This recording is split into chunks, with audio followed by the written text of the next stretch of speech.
Assalamualaikum warahmatullahi wabarakatuh. Waalaikumsalam warahmatullahi wabarakatuh. Perkenalkan, nama saya Anish Kurli Rahmawati. Dan nama saya Jessica Gazela. Kami dari jurusan Ilmu Komunikasi dengan mata kuliah PR Isu and Krisis dengan dosen pengampu Bu Vidya dalam rangka untuk menyelesaikan tugas ulangan tengah semester. Kali ini kami akan mempresentasikan case study approach analysis tentang kasus krisis Garuda Indonesia. Oke, lanjut.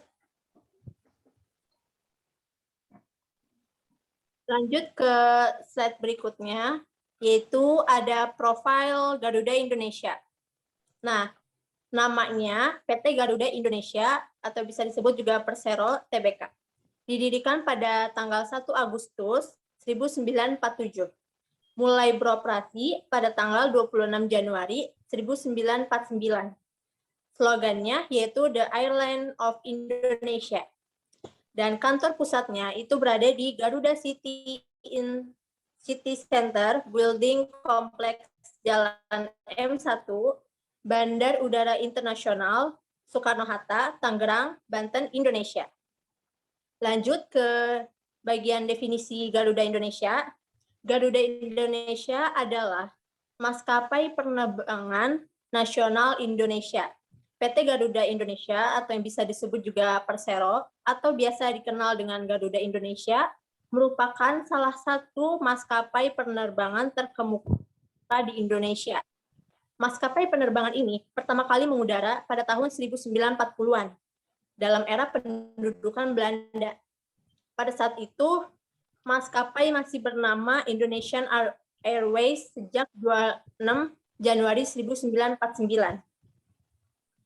Lalu, pada awalnya Garuda Indonesia merupakan hasil kerjasama antara pemerintah Indonesia dengan KLM, yang merupakan maskapai Belanda yang kemudian semua sahamnya dimiliki oleh Indonesia pada tahun 1953, dan pada tahun 1953, Garuda Indonesia telah berhasil memiliki 27 pesawat beserta staf-staf profesional. Kita lanjut ke tahap prodromal. Tahap prodromal itu juga bisa disebut dengan warning stage, karena pada tahap krisis ini telah muncul gejala-gejala yang harus diatasi. Tahap ini merupakan tahap yang menentukan. Apabila perusahaan mampu mengatasi gejala-gejala yang timbul, maka krisis tersebut tidak akan melebar dan memasuki fase-fase berikutnya.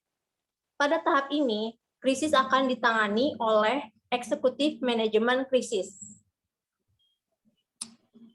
Kita lanjut ke bagian beritanya. Nah, di situ terdapat berita bahwa ada fakta-fakta kesalahan laporan keuangan Garuda Indonesia hingga dikenakan sanksi. Ini beritanya pada Sabtu 29 Juni 2019. Oke, lanjut ke kasus krisis Garuda Indonesia-nya pada tahun 2019. Di sini ada kronologi kasus laporan keuangan Garuda Indonesia hingga kena sanksi. Nah, ini mulai pada tanggal 2 April 2019. Semua berawal dari hasil laporan keuangan Garuda Indonesia untuk tahun buku 2018. Dalam laporan keuangan tersebut ini, Garuda Indonesia Group membukukan laba bersih sebesar 809,85 ribu US dollar atau setara juga disebut 11,33 miliar. Asumsi kurs 14.000 per dolar Amerika Serikat. Nah, angka ini melonjak tajam dibanding 2017 yang menjadi 216,5 juta US dollar. Namun, laporan keuangan tersebut itu menimbulkan polemik lantaran dua komisaris Garuda Indonesia yaitu Chairal Tanjung dan Doni Oskaria saat ini sudah tidak menjabat dan menganggap laporan keuangan 2018 ini laporan keuangan Garuda Indonesia tidak sesuai dengan pernyataan standar akuntansi keuangan. Pasalnya, Garuda Indonesia memasuki keuntungan dari PT Mahata Aero Teknologi yang memiliki utang kepada maskapai berplat merah tersebut. PT Mahata Aero Teknologi sendiri memiliki utang terkait pemasangan WiFi yang belum dibayarkan. Oke, kita lanjut ke bagian tahap krisis. Nah, di fase ini, para manajemen harus bertindak langsung untuk merespon krisis terkait tersebut. Nah, respon krisis merupakan apa yang dilakukan dan dikatakan oleh manajemen saat krisis terjadi. Public relation memegang peranan penting dalam respon krisis tersebut. Salah satunya dengan membantu dan mendampingi proses pengembangan pesan yang dikirim atau yang disampaikan ke instansi terkait. Ada 3 bagian yang dilakukan dalam tahapan ini. Yang pertama itu mengumpulkan.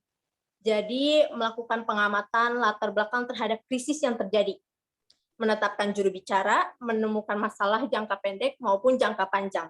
Nah, bagian yang kedua itu adalah package, di mana pada tahapan ini manajemen menunjukkan informasi yang relevan dengan kondisi krisis yang terjadi. Lalu yang bagian ketiga adalah menyampaikan yang merupakan bagian di mana pesan disampaikan secara tepat, cepat, dan serta tegas kepada media. Oke, lanjut. Di sini ada foto berita dari laporan keuangan janggal, BI panggil Direksi Garuda pada tanggal 30 April 2019. Di situ beritanya, dijelaskan bahwa pada tanggal 30 April 2019, itu BI atau Bursa Efek Indonesia memanggil jajaran Direksi Garuda Indonesia terkait kisruh laporan keuangan tersebut. Pertemuan juga dilakukan bersama auditor yang memeriksa keuangan GIAA, yakni KAP Tanubrata Sutanto Fahmi Bambang, dan rekan member of BDO Internasional. Di saat yang sama, Menteri Keuangan Sri Mulyani Indrawati mengaku belum bisa menetapkan sanksi kepada kantor akuntan publik. Tanubrata Sutanto Fahmi Bambang dan rekan member of BDO Internasionalnya, KAP merupakan auditor untuk laporan keuangan tahun 2018 PT Garuda Indonesia Persero Tbk yang menuai polemik. Kendati sudah melakukan pertemuan dengan auditor perusahaan berkode saham JIAA itu, namun Kemenke masih melakukan analisis terkait laporan dari pihak auditor. Oke, lanjut ke bagian Jessica. Selanjutnya ada OJK meminta BEI lakukan verifikasi laporan keuangan Garuda Indonesia pada tanggal 2 Mei 2019.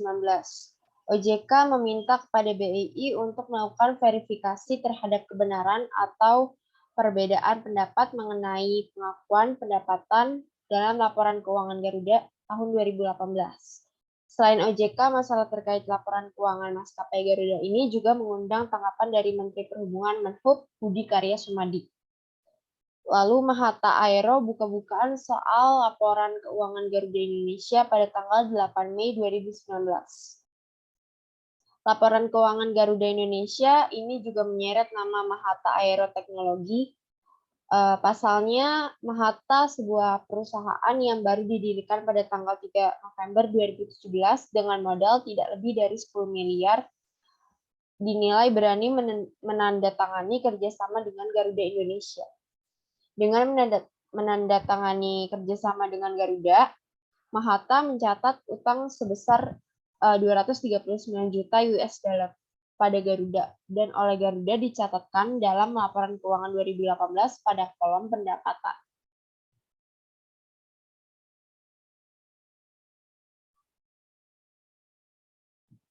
Lalu DPR memanggil manajemen Garuda Indonesia. Sebulan kemudian, Garuda Indonesia dipanggil oleh Komisi Dewan Perwakilan Rakyat. Jajaran direksi ini diminta keterangan oleh Komisi DPR mengenai laporan keuangan tersebut. Dalam penjelasannya, Direktur Utama Garuda Indonesia mengatakan latar belakang mengenai laporan keuangan yang menjadi sangat menarik adalah soal kerjasama dengan PT Mahata Aeroteknologi terkait penyediaan layanan Wi-Fi onboard yang gratis, yang dapat dinikmati secara gratis. Kerjasama yang ditekan pada 31 Oktober 2018 ini mencatatkan pendapatan yang masih berbentuk piutang sebesar 239 juta US dollar dari Mahata. Dari jumlah 28 juta US dollar diantaranya merupakan bagi hasil yang seharusnya dibayarkan Mahata. Lalu Kemenku temukan dugaan laporan keuangan Garuda tak sesuai dengan standar pada tanggal 14 Juni 2019. Kemenku telah menyelesaikan pemeriksaan terhadap KAP, Tanubrata, Sutanto, Fahmi, Bambang, dan rekan terkait laporan keuangan pada tahun 2018 milik Garuda. KAP ini merupakan auditor untuk laporan keuangan berkode saham GIA yang menuai polemik. Sekretaris Jenderal Kemenku Hadianto menyatakan berdasarkan hasil pertemuan dengan pihak KAP disimpulkan adanya dugaan audit yang tidak sesuai dengan standar akuntansi. Kementerian Keuangan juga masih menunggu koordinasi dengan OJK terkait penetapan sanksi yang bakal dijatuhkan pada KAP, Tanubrata, Sutanto, Fahmi, Bambang, dan rekan yang menjadi auditor pada laporan keuangan Garuda Indonesia tahun 2018. Lalu tahap selanjutnya yaitu tahap pasca krisis, tahapan terakhir ketika krisis telah terjadi. Dalam tahapan ini, manajemen melakukan evaluasi atau strategi penanganan krisis yang dilakukan apakah memang memberikan dampak yang signifikan atau memang perlu pembenahan. Memberikan ucapan selamat kepada semua pihak karena telah berhasil keluar dari masa krisis. Dan terakhir adalah melanjutkan kontrol kembali, yaitu dengan melakukan scanning isu yang mungkin akan terjadi lagi. Ini berupa gambar laporan keuangan salah, lalu OJK memberi sanksi kepada direksi Garuda masing-masing 100 juta. Nah, akhirnya Garuda Indonesia kena sanksi dari OJK, Kemenku, dan BEI pada tanggal 28 Juni 2019. Setelah perjalanan panjang, akhirnya Garuda Indonesia dikenakan sanksi dari berbagai pihak. Selain Garuda, sanksi juga diterima oleh auditor laporan keuangan Garuda Indonesia, yaitu Akuntan Publik, Kasner Siromampea, dan Kantor Akuntan Publik, Tanubrata, Sutanto, Fahmi, Bambang, dan rekan. Auditor laporan keuangan PT Garuda Indonesia, GIAA, dan entitas anak tahun buku 2018. OJK juga akan mengenakan untuk auditor Menteri Keuangan Sri Mulyani memberikan sanksi pembekuan izin selama 12 bulan. Selain itu, OJK juga akan mengenakan sanksi kepada jajaran direksi dan komisaris dari Garuda Indonesia. Mereka diharuskan untuk membayar denda sebesar 100 juta.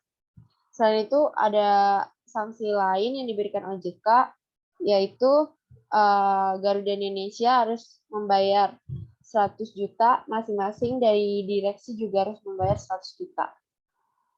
Selain sanksi dari Kementerian Keuangan dan juga Otoritas Jasa Keuangan, Garuda Indonesia juga kembali diberikan sanksi oleh Bursa Efek Indonesia, yaitu sanksinya adalah memberikan sanksi sebesar 250 juta pada maskapai Garuda Indonesia.